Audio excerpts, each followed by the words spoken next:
Sedikit kita beralih dari drama penalti dan juga kartu merah Chelsea, kita beralih ke yang ini di weekend nanti akan bermain El Clasico nantinya. Tapi sebelum itu kita akan membahas mengenai pertandingan antara Juventus menghadapi Real Madrid. Yang kalau kita lihat kemarin, walaupun Juventus ini menerapkan pertahanan yang sangat rapat, tapi dengan change yang sangat-sangat tipis, Real Madrid bisa memanfaatkan ini. Melihat permainan dari Real Madrid kemarin, terutama Juventus dengan prosesnya bersama Igor Tudor. Ini Mas Haryo sebagai orang yang percaya sama proses. Igor Tudor bersama Juventus, apakah prosesnya udah terlihat nih? Gue percaya proses tapi nggak percaya sama Igor Tudor gue. Dua hal berbeda tuh ya. Kalau ngelihat di musim ini 6 laga berturut-turut tanpa kemenangan, itu something yang bothering fans Juventus pastinya gitu ya. Dan Alessandro Del Piero, mantan kapten legend Juve juga mengatakan bahwa dia nggak ngelihat future yang bagus Juventus bersama Tudor. Karena dia nggak ngelihat game plan yang cukup jelas yang coba ditawarkan oleh Tudor. Dia cuman tahu Tudor bisa ngasih semangat. Tapi di laga-laga sulit seperti melawan Real Madrid, lo nggak bisa cuma ngandelin semangat, mentality, tapi lo butuh game plan yang jelas. Lo butuh pendekatan taktik seperti apa yang lo mau mainin ketika lawan Juventus. Mereka defense cukup rapat. Real Madrid sulit untuk bisa mengendor pertahanan, tapi memang di Gregorio yang tampil luar biasa. Banyak banget saves yang dia bisa lakukan, ada double save segala yang bisa dia buat, sehingga kredit lebih besar diberikan pada di Gregorio. Tapi kalau dari sisi gimana mereka men-set up defense, kebobolan golnya Bellingham itu kan ada 3 pemain loh yang awal pergerakan Vini. Dan Tudor sendiri agak bete juga ketika ngelihat lu udah ada 3 pemain, nggak ada yang bisa berhentiin dia gitu ya. Lo ambil risiko lah, lo tackle kayak lo apa, ujung-ujungnya jadi penalti nggak masalah gitu. Yang penting nih pemain nggak bisa memberikan tembakan yang menyulitkan, dan akhirnya itu yang berbuah gol. Itu diprotes juga dari sisi Tudor gitu. Cuman gue balik lagi ke apa yang dikatakan oleh Del Piero, bahwa gue juga nggak ngelihat apa yang ditawarkan oleh Tudor bersama Juventus ini. Dari sisi build up serangan, dari sisi manfaatin wings ataupun dari tengah, itu nggak jelas pakem yang ajak yang mau yang dimainkan seperti apa. Defense to counter in some games kelihatan gitu. Kemarin salah satunya golnya upayanya Vlahovic tuh ya, dari sebuah aksi counter dia bisa one on one, tapi ya lagi-lagi Madrid punya Courtois yang berapa kali juga tampil luar biasa kemarin. Jadi ya khusus untuk game ini mungkin gue bisa agak sedikit puas dengan permainan Juventus gitu. Cuman kan apakah mereka bisa tampil konsisten sepanjang musim? Nah itu yang belum ditawarkan oleh Igor Tudor. Gue justru mulai khawatir sama Igor Tudor nih karena trennya mirip-mirip nih sama Mota tahun lalu. Iya kan di awal seri nggak kalah sih, tapi seri. Kalahnya dikit sebenarnya. Kalau bandingan dari 7 pertandingan terakhir kalahnya cuma 2, tapi serinya itu sampai 5 kali juga. Jadi sulit banget buat menang, dan gue mulai curiga jangan-jangan sampai puncak game ketika lawan Inter tuh cuma manager bounce doang gitu. Karena tadi lawan Lazio lagi. Lawan Lazio berat juga. Jadi kan ada biasanya pelatih tuh manager bounce istilahnya ya. Pemain-pemain tuh moralnya sempat keangkat dulu di awal, tapi habis itu drop lagi. Palmer, Pelati. Udah jadi Batak dia. Yang Batak siapa? Belakangnya begitu. Nyebutnya gitu. Belakangnya begitu sekarang. Palmer, Pelati. Terjadi tuh. Belakangnya begitu nyebutnya. Belakangnya begitu. Curiganya begitu. Soalnya ini udah biasa terjadi di Juve belakangan, dan kalau kita lihat kemenangan-kemenangan ketika di awal tuh contoh lawan Inter, itu kan gol-gol yang dia cetak. Palmer Inter. Itu gol-gol yang Juventus cetak itu kan kebanyakan juga tembakan dari luar kotak penalti kan. Dalam artian make up gitu ibarat buat tim ini. Kemampuan mereka untuk nge-breakdown lawan, kemampuan mereka untuk nyetak open play yang cantik itu terbantu oleh make up lewat tembakan-tembakan dari jarak jauh yang dicetak oleh Yildiz.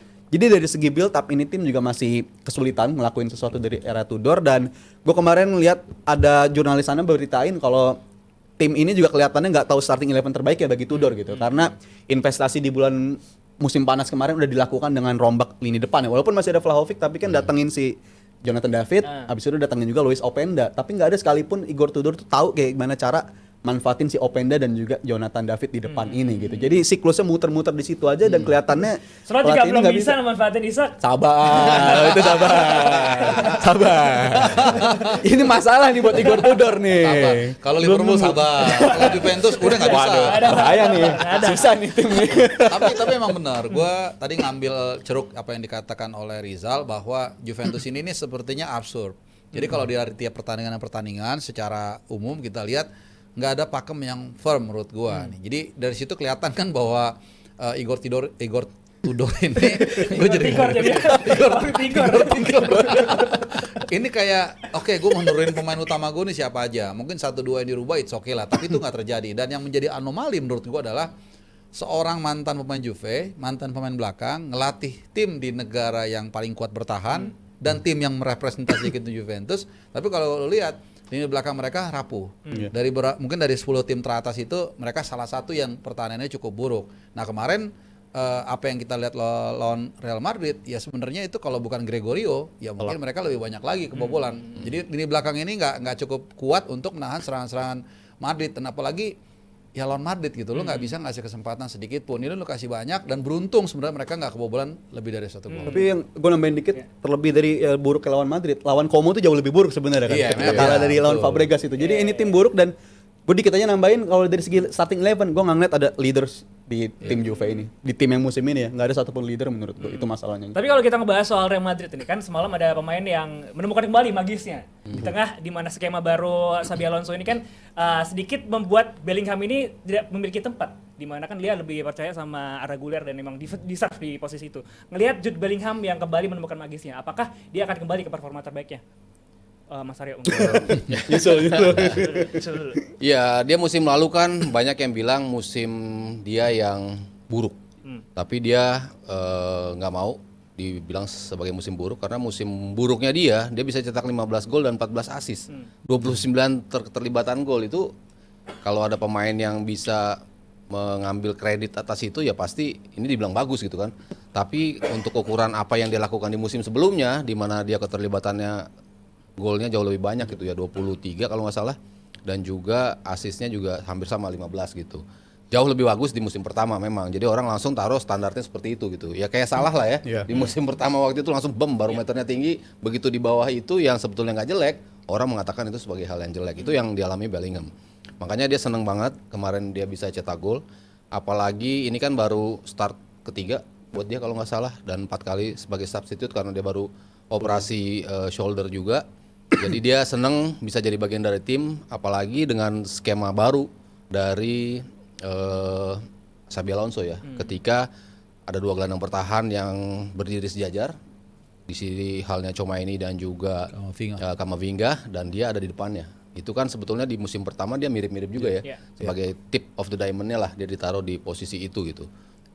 Sementara pemain-pemain lain ya dia akhirnya bisa terlibat, bisa lebih mendekat ke dalam kotak penalti, apa yang dia praktikkan dan dia tunjukkan di musim pertamanya. Sementara di musim kedua kan ada perubahan strategi dengan masuknya Kylian Mbappe, dia bakal ditaruh di mana, Rodrigo bakal dimain di mana, Terus nggak ada lagi ya. Kroos juga nggak ada, sehingga cukup sulit untuk bisa adaptasi. Makanya begitu sulit Real Madrid untuk menemukan form secara konsisten di musim lalu. Tapi ya sekarang sudah mulai kelihatan bentuknya, kepercayaan pada Arda Güler, memberikan kredit tersendiri. Lalu ada si Brahim Diaz juga tampil oke juga, Mbappe, Vini juga dipirit-pirit mainnya, nggak selalu jadi starter, tapi ketika setiap start dia memberikan impact yang fantastis, dan itu semuanya akhirnya mengangkat performance dari tim. Ya termasuk Jude Bellingham yang dia mengaku, gue nggak mau dibilang ini musim buruk, tapi gue akan mulai membuktikan bahwa kepercayaan yang dikasih oleh Xabi Alonso bakal dia praktekkan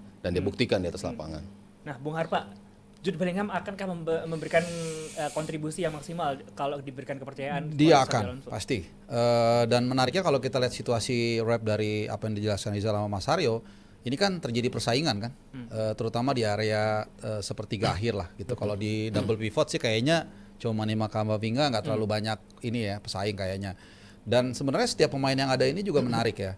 Bellingham udah produk andalan lah. Ada juga kemudian ada Güler, terus ada Vinicius, Mbappe dan lain-lain. Ini kan bisa dirotasi kan. Semuanya punya kemampuan, tapi kadang-kadang ini kan tim besar. Persaingan juga tinggi.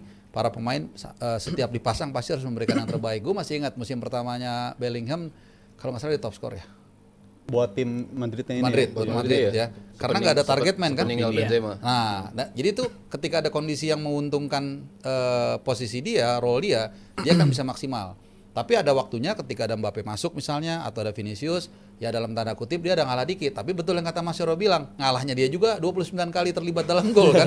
Jadi nggak ada masalah. Jadi gue bilang ini adalah situasi yang ideal di tim seperti ini untuk membuat setiap pemain itu selalu siap setiap ditampilkan. Jadi jiwa bersaing dia tuh ada, kemampuan dia kita tahu fisiknya oke banget, finishingnya juga oke, passingnya dan semuanya lengkap. Tapi kadang-kadang memang harus dipirit-pirit. Jadi jangan terlalu lama dia dicadangin juga, nanti dia bisa kalau main apa tuh FM apa ya? Kayak Arsenal ya.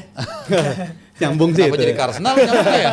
Hasil kasih kau dulu. Nah, jadi kadang-kadang kalau dia tahu memang kita tahu dia bagus dan dia tahu dia bagus, dia nggak dipercaya, mungkin moralnya agak turun juga. Jadi ya ini keahlian dari seorang pelatih, Xabi Alonso yang juga bekas pemain, dia tahu persis pelatih ngukur-ngukur kapan nih gua lepas, kapan gua tahan, dan gua rasa ya dengan skuad seperti ini walaupun benar agak sedikit ada kurangnya dengan ada cross tuh emang kerasa banget, gua rasa mereka akan tetap melesat. Tapi gue rasa ada kemungkinan dia bisa aja nggak jadi starter loh untuk di El Clasico, karena kalau untuk nyingkirin Guler ini pemain yang menurut gue penting banget, dan bukan cuma dari segi nyerang doang ya, tapi off the ball pun sesuatu yang dimiliki Guler kemarin ketika contoh lawan Juve juga recovery-nya banyak gitu. Sedangkan Bellingham, gue ingat ketika final Copa del Rey musim lalu, ini kan pemain yang kena kritikan juga, salah satunya yang pedes banget ketika game itu dibantai kan sama Barca itu tiap pertemuan ya. Itu respon dia ketika hilang bola, bukan cuma dia yang hilang bola tapi teman yang hilang bola ngasih gestur yang menurut gua nggak perlu dilakukan lah. Kayak teman yang hilang bola dia ngangkat tangan begini, padahal dia ada momen buat ini lah, jadi breaker, tapi dia nggak ngelakuin. Dan menurut gua itu kalau terjadi lagi di game besok, itu jadi makanan empuk ya bagi Barcelona, tim yang kalau dari segi transisi nyerang bagus banget. Jadi ada kemungkinan kalau menurut gua Jude Bellingham bisa aja diparkir karena untuk kebutuhan ketika lawan tim seperti Barcelona, Alonso kayaknya bakal milih tetap Arda Güler balik ke area tengah karena itu jauh lebih efektif bagi dia. Dan dia harus menurut gue berterima kasih kepada Ancelotti. Ancelotti ini adalah pelatih yang benar-benar kebapaan dan mampu memotivasi pemain muda untuk berkembang. Ya kita masih ingat dulu waktu dia terdampar di Everton, Calvert-Lewin kan dipromosiin sama dia. Dipoles. Terus dipoles. Vinicius juga secara nggak langsung dengan tipikal ya badung-badung begitu, tapi kan tetap masih perform segala macam, itu nggak mungkin tanpa ada sentuhan seorang Ancelotti. Dan terakhir gue masih ingat ketika abis juara Liga Champions 2024, Arda Güler tuh dimajuin kayak di balkon di Madrid atau apalah gitu ya, terus disuruh ngomong lah gitu, dia ngomong satu kalimat bahasa Spanyol yang artinya Ancelotti dengan pengalaman dia yang udah segudang itu dia tahu bagaimana men-trade pemain ini pelan-pelan supaya dia bisa percaya diri dan sekarang mulai berbuah. Iya, dan selalu itu dilakukan oleh Ancelotti ya. Dia kan nggak pernah ngasih kepercayaan langsung ketika pemain mendapat kepercayaan gitu kan. Pasti pelan-pelan dipirit. Nah itu Arda Güler, makanya kan diprotes kan sama fans Turki. Lu ngapain beli Arda Güler tapi nggak dipakai gitu. Jadi ya sekarang dia boleh nunjukin hasilnya. Nah, kalau tadi menurut Rizal Palevi, Bellingham akan diparkir. Kalau menurut Om Sabto Haryo, kita lihat nih prediksi starting lineup dari Real Madrid dan juga Barcelona. Silakan Mas Haryo.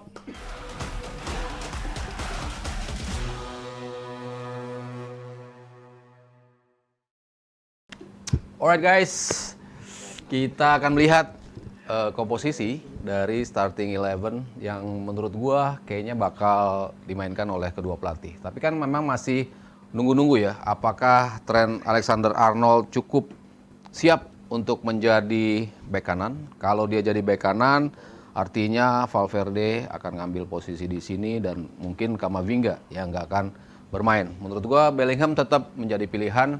Kemarin etos kerjanya sudah nunjukin kualitas dia sebagai pemain yang memang layak untuk masuk sebagai starter di Real Madrid. Kalau kita ngelihat berapa pertandingan terakhir, Madrid tuh sebetulnya sering sekali mencetak gol awal. Mereka ngandelin kecepatan, mereka sering memainkan Rodrigo sejak awal, memainkan pemain-pemain yang bisa mencuri gol cepat, tapi end up-nya Barcelona bisa ngebalikin dan akhirnya bisa menang. Dari 5-2 itu mereka kebobolan dulu loh, 2 gol, tapi akhirnya mereka bisa berbalik dan unggul. Kemenangan 4-3 juga dilalui lewat keunggulan dulu dari Real Madrid, sehingga belakangan tuh justru Madrid dalam posisi yang lebih vulnerable gitu. Barcelona justru bisa bangkit di akhir-akhir. Nah, kalau gue sih mungkin akan tetap seperti ini antara Huijsen dan juga Militao, karena Alaba kayaknya juga belum fit juga, dan Carreras kan ada pilihan ya di kiri siapa yang akan dimainkan, jadi tidak ada pilihan, Carreras yang akan tampil di posisi itu. Bisa juga Asensio dimainin di posisi ini, bisa juga, cuman kayaknya gue melihat komposisi ini sebagai yang lebih ideal untuk menjadi starter. Lalu di tengah, tadi gue bilang Tchouaméni kayaknya nggak mungkin digeser. Sementara Güler walaupun posisinya di sini tapi dia pasti akan sering beroperasi dari tengah sini. Dia bisa mencoba untuk melakukan pergerakan, menusuk yang tadi istilahnya Rijal take ons berapa kali dilakukan oleh Güler. Vinicius juga punya kemampuan untuk masuk dari sisi kiri, masuk juga ke tengah dan juga memberikan tembakan, lalu bisa ada pemain dari belakang yang rebound seperti Mbappe ataupun Bellingham ataupun Güler yang akan masuk. Dari sisi Madrid kayaknya mereka akan mencoba untuk memanfaatkan apa yang menjadi titik lemah dalam tanda kutip ya bagi Barcelona, di mana mereka selalu tampil dengan high defense line yang setinggi ini. Di setiap pertandingan lawan siapapun mereka akan selalu tampil dengan defense line setinggi ini.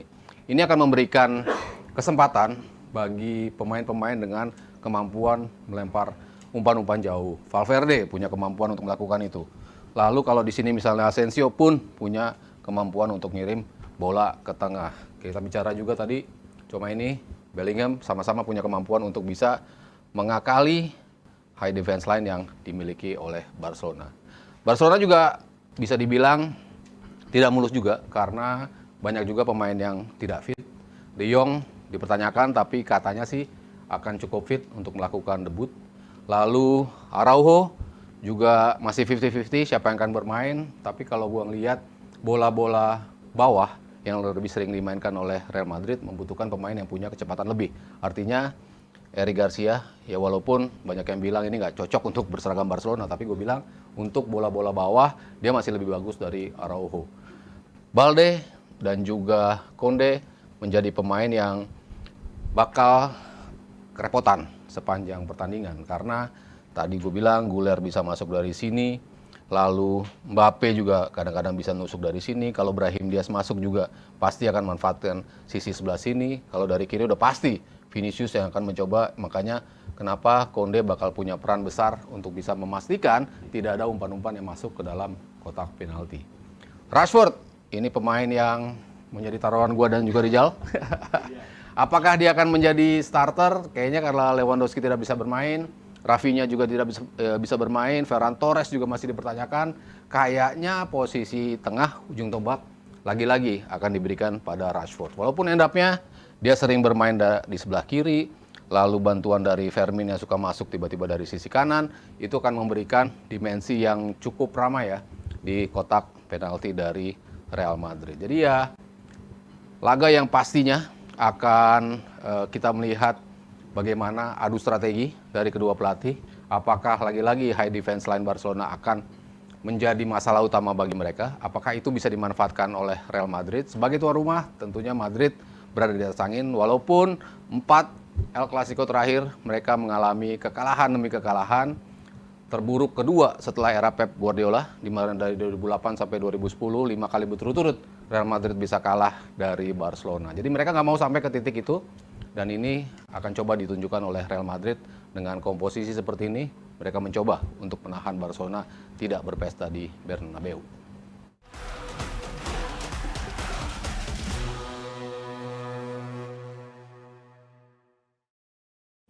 Ya, itu dia prediksi starting lineup yang akan diturunkan oleh kedua tim dari Sabto Haryo. Bung Harpa, sedikit aja, singkat aja mungkin setuju nggak sama apa yang dijelaskan sama Om Haryo tadi? Ya, overall ini adalah situasi atau komposisi yang terakhir ya, kan kita nggak tahu lagi update-nya kayak Lewandowski kondisi seperti apa ya. Kalau Rashford ya memang itu pilihan yang ada saat ini sebagai goal getter. Tapi untuk Madrid mungkin nggak tahu. Tadi Mas Aryo Bellingham apa Arda Güler ya? Tetap ya. Dua-duanya main. Dua-duanya main. Kalau gue mikir Bellingham, pokoknya Bellingham yang lebih prioritas karena ini pertandingan yang sangat apa ya, bukan hanya soal skill, kemampuan, tapi juga mentality dan pengalaman. Jadi lebih prefer dia, walaupun ya mungkin aja terbuka peluang untuk main bareng gitu. Karena kalau Rijal kan tadi Cadangan, firm ya, lebih ada Güler cadangin Xabi Alonso. Soto ayam nih kita. Udah langsung begitu ya. Nggak, kan ngajakin makan soto ayam. Cocok aja sih gue. Ini prediksi Bung Harpa. Skor? Ya Siapa gue yang tadi saat offer sempat dengar Rizal banyak gol, ya gue sepakat banyak gol, tapi banyak gol untuk Madrid. Tipis, mungkin 3-2, Iya. 2-1. Gue sepakat game bakal banyak gol, dan ini ya belakangan kan juga selalu banyak gol ya, walaupun timpang gitu. Barcelona yang kebantai, bukan banyak gol dari segi saling balas-balasan. Tapi gue rasa di game ini Madrid punya senjata yang cukup untuk bisa meladeni Barca dibandingkan dengan musim lalu. Dan Carreras tipe back yang menurut gue dominan banget, cocok untuk melawan Yamal, dan lebih penting bagi Madrid apabila untuk memastikan Huysen dan Trent Alexander-Arnold fit, karena kalau mereka berdua fit, gue rasa itu bakal jadi cheat code untuk bisa meng-unlock lini belakang Barcelona yang tampil dengan highline itu. Cheat code ya, sama Cheat kayak Liverpool dengan Trent TA-nya Alexander. itu, tangan gue liat dia tuh, supply Mas Arya, bola dia. prediksi? Daripada Frimpong kan. Tahu kan? Dia lah ini jawabannya nih. Gua kayaknya kali ini lebih ke Madrid sih. Lebih ke Madrid, high scoring goal menurut gua, dua tim bakal mencetak gol karena tren di beberapa pertandingan terakhir golnya banyak terus. Walaupun tadi Rizal bilang bahkan di pertandingan terakhir pun 4 gol di Bernabeu bisa menang Barcelona. Tapi kali ini dengan tim yang lebih matang, dalam artian sudah nyatunya Vinicius dengan Mbappe, lalu Arda Güler semakin nyaman di posisinya. Sementara Barcelona masih tweaking siapa aja yang cocok menjadi starting 11, sehingga kali ini kayaknya gue lebih ke Real Madrid sih. Jadi Biar makin seru La Liga. Iya. Oh Jadi iya, nggak tahu akan kalau demam menang. lagi ya, kayak derby Madrid kemarin kan agak demam dikit tuh. Oh ya itu ujian tuh buat Alonso tuh ya, benar-benar. 5-2 ya dibantai ya Madrid Oke, ya. well kita lihat aja tulis prediksi kalian JM Team El Clasico nanti siapa yang akan unggul dan